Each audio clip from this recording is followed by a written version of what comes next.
முதல்ல அவனை ஊருக்கு அனுப்பு. அடி படுவா. ஏன்டா என் பேரை அனுப்ப சொல்றேன்? என்னைய மாதிரி சும்மாவே இருக்க மாட்டேங்கிறான். இவனால சும்மா இருக்க ஏன் கௌரவம் போயிரும் போடு. அப்படின்னு உங்க கௌரவத்துக்கு பெரிய பங்கு வந்துருச்சு. 2 பொட்ட பிள்ளை. சும்மாரா 2 பொட்ட பிள்ளை கூட தேவையில்லாம ஆடி பாடி அடி அடிச்சு திரியா அந்த பையன். ஒரு இளநில ஒரு குழாய போட்டு உரியறத சும்மாரா மறந்து போடா சும்மாரா. ஒரு கூல் ட்ரிங்க்ஸ்லயே ஒரு குழாய போட்டு உரியறத எங்க விட்டு எதுல விட்டு? கூல் ட்ரிங்க்ஸ்ல விட்ட. ஒரு கூல் ட்ரிங்க்ஸ் பாத்தல குழாய போட்டு உரியறத பாத்துக்கோம்.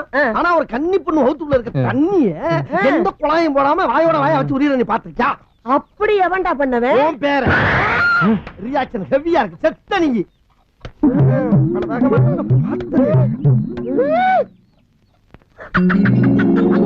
அப்படியா பண்ணன ஏனாத்தா? என் தங்கம் அச்சு அசல ஒரு தாத்தா தாத்தனாட்டமா?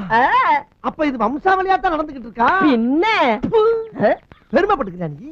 அவன் யாரோட வாயில வாய வச்சு உறிஞ்சான் தெரியுமா? யாருடா? காசி ஐயனார்